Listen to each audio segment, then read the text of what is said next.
আমি এবং আমার পুরো টিম, প্রলয়ের টিম, আমরা যাচ্ছি গোবরডাঙ্গা।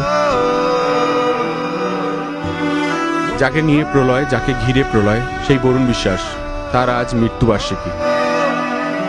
গুলি করে মারা হয়েছিল গোবরডাঙ্গা স্টেশনে। স্কুল থেকে পড়িয়ে বাড়ি ফিরছিল বরুণ।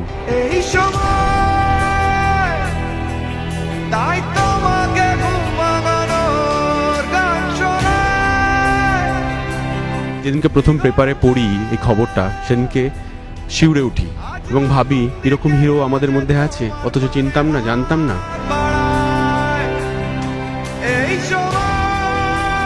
মনে হলো আমি তো সিনেমা বানাই মানুষের জন্য, আমি এই মানুষটাকে নিয়ে, এই হিরোটাকে নিয়ে একটা সিনেমা বানাতে পারি না? এই ঘরটা হচ্ছে আমার হিরোর ঘর, বরুণ বিশ্বাসের ঘর। আমি তার মার সঙ্গে দেখা করতে এসেছি, আমি আগেও একবার দেখা করে গেছি। যে বিশ্বাস করে যে বরুণ এখনো আছে তার সবার মধ্যে আর কি। এক্ষুনি দেখাচ্ছিল যে ওই বিছানার মধ্যে শুতো, নিচে কিছু পাততো না এবং শুধু খাটের উপরে জাস্ট একটা কাঁথা দিয়ে ঘুমাতো আর কি। দেশের সব জায়গায় এরকম বরুণ হয়ে অন্যায়ের প্রতিবাদ করে দেশের জনসাধারণ মানুষ সুখে বাস করতে পারে, আমিও সেই কামনা করি তোমাদের সবার পর। তোমরা সেই আশীর্বাদ আমি তোমাদের সবাইকে করি যে ঈশ্বর তোমাদের মঙ্গল করুক।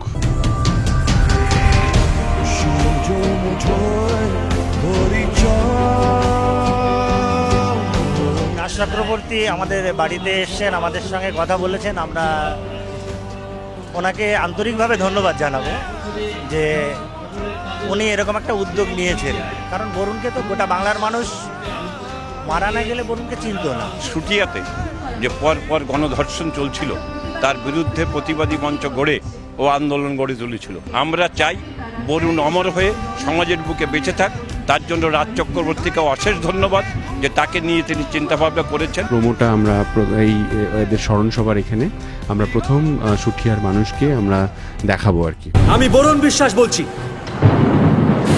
সকলে কান খুলে শুনুন। পুলিশের মাথার উপর চড়ে বসে আছে ওই নেতারা, আর সেই নেতারাই পুষছে এই কুকুরগুলোকে। স্টুডেন্টদের পড়িয়ে নতুন স্বপ্নের সন্ধান দেখিয়ে বাড়ি ফিরছিল মাস্টারদা,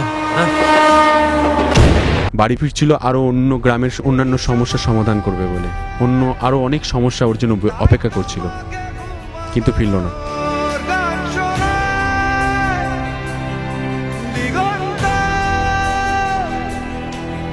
আজ নতুন দিকের খোঁজে তোমার পানে হাত বাড়ায় এই সময়, তাই